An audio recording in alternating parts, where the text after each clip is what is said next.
Hey juniors, this is the first of our video series for juniors, and I'm going to review the college admissions process, sort of a timeline across the school year. And if you're like me, you need a healthy dose of fear and an approaching deadline to really motivate you. So hopefully this timeline review does that for you. It motivates you to get started this summer in terms of preparing for college application season. A couple of items I want to discuss are that this timeline is just a general timeline. Every college is going to have its own set of deadlines and requirements, so it's just a general idea of what the process looks like. You may see some terms that are new to you, and that's okay. That's what this video is for, is just to kind of introduce some new terms that you may not be familiar with. And you can, if you want, you can do some more research. I have lots of information on my webpage. You can do your own internet searches, but I will have more information in upcoming 5-minute chats. And so this timeline spans this summer through the end of next school year. And I'm going to focus, especially with these upcoming 5-minute chats, on things that you need to be working on this summer. And so the 3 things listed there are definitely some things that I'm going to go into much more detail in some upcoming videos. But just in general, one of the first things that you want to do is really focus on knowing what major or career you want to pursue, because that's going to drive what you do in the next little item there, which is narrowing down your list of colleges. And so once you narrow down your list of colleges, then you can really start getting familiar with what each of those colleges will require, and you can start gathering your materials. And so what I mean by materials are things like letters of recommendation, transcripts, maybe starting to write some of those college essays that are going to be required for some of the schools that you're interested in. But again, a lot of that is going to involve a lot of research on your part. So that's why this summer is the best time to do that while you have time. Hopefully you have time this summer to take care of some of those things. Another thing that you could really tackle this summer is to study and maybe plan to retake the SAT or ACT. All of you should have taken, hopefully you took the SAT that was given in March to juniors. If you haven't already done so, please go into your College Board account and look at your SAT scores to see how you did. Then you'll have a good idea of whether or not you need to study and retest. And so along with this, one of the things I want to discuss is test optional. This might be a new term for you. So what it means is that a lot of our colleges this past application season and this upcoming application season are doing what's called, they're being test optional. So that means that they are not requiring test scores for admission. And so this is a time that a lot of our students who maybe deal with testing anxiety or just not good test takers, they can really benefit from this. This year, I've had so many students who have been accepted to colleges that they may not have been accepted to otherwise, because the colleges looked at just the students' grades and their extracurriculars, et cetera. And so they didn't really have the additional requirement of the test scores. So be thinking about that. Again, you could be researching those colleges to see if they are, if you can submit test scores. One of the positive things of taking the SAT or the ACT is that for some colleges, they do have automatic admission.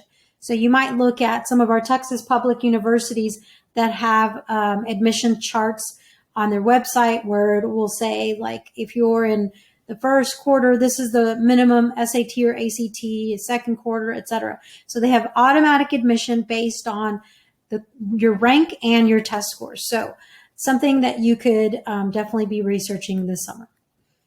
Then once school starts, I just kind of put that there. A lot of our colleges will actually will open up their applications.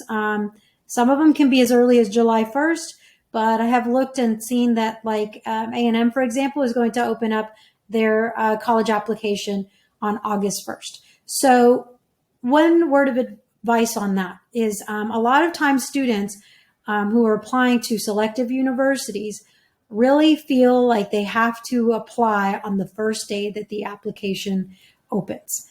That is not necessary. It's kind of a fine balance. So we want you to apply as early as possible, but make sure you submit a good application. So if you can submit the best application you can on the day that it opens, awesome. But if not, you have until the deadline to submit your application. But keep in mind that some deadlines can start as early as October. So my example here, October 15th, this is the example I'm using here is Texas A&M. So if you're interested in applying to Texas A&M, even if you have automatic admission, their engineering major has a priority deadline of October 15th. So if you want to have the best chance of getting into the College of Engineering at A&M, it is to your advantage to apply by October 15th. If you apply any earlier, it's not going to make a difference. If you apply by October 15th, you have a good chance of getting admitted. You have the best chance of getting admitted if you have a good application. So again, the whole reason I'm mentioning this is apply as early as possible. Be aware of priority deadlines, but you don't have to apply on the first day that the application opens. So once you apply, just know that just because you fill out an application, like the online application, it doesn't mean you're done. There are lots of additional documents that you have to submit in order to make a complete application. Again, I will talk more in depth about this in an upcoming chat, but I just want to talk about how once you apply, you do have to create an account with your college. And then once you do that, you can start checking that college portal for all the supplemental items. And so you'll have until the final deadline to submit all the extra items. And again, some of those extra items may be submitting test scores, transcripts, letters of rec, things like that. October is financial aid month. And the reason for that is because the FAFSA opens. So the FAFSA stands for Free Application for Federal Student Aid. You cannot apply any earlier than October 1st. Every year I have very eager students who submit the FAFSA before October 1st, and then they see this item missing in their college portal. They come asking me what's going on, and we find out that they applied too early and they submitted the wrong FAFSA. So don't be that person. FAFSA opens October 1st. And the other thing to understand about this year's FAFSA is that it is now a high school requirement. This is the first year that the state of Texas is now requiring the FAFSA to be submitted by all high school graduates. There is an opt-out form, but it is to your advantage to complete the FAFSA. Why? This is the best way to know what financial aid you are eligible for from the government. And it has nothing to do with grades. It's based on your parents' income. And you can find out if you're eligible for grants. So that's free money you don't have to pay back. You can find out if you're eligible for loans. And these loans are going to come at the best interest rate that you can get. Or you can also find out to see if you're eligible for work study. So work study is money that the government gives colleges to employ students on campus. So you could get a job on campus to help supplement the cost of your studies. The other item I have listed here, CSS profile. A lot of colleges don't require it. You might see it if you are applying to private schools. So like Baylor, Rice, they might require the CSS profile. So just wanted to mention it here so that you can do some more research based on your colleges.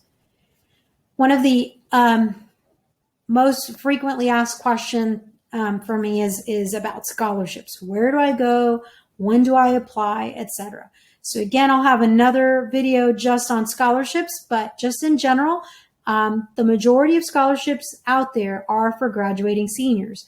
And you'll see deadlines from the summer to the end of the school year as far as outside scholarships. So these are not scholarships that you can get through the colleges, but outside opportunities, like think of Houston Livestock Show and Rodeo, Coca-Cola, etc. So again, I'll have another video on that, but you could be doing this all year. So researching for scholarships and applying. So you submit all of your items, for your college, you submit your FAFSA. The priority deadline for the FAFSA is January 15th. So once you submit everything by March, you should be hearing back from all of your colleges.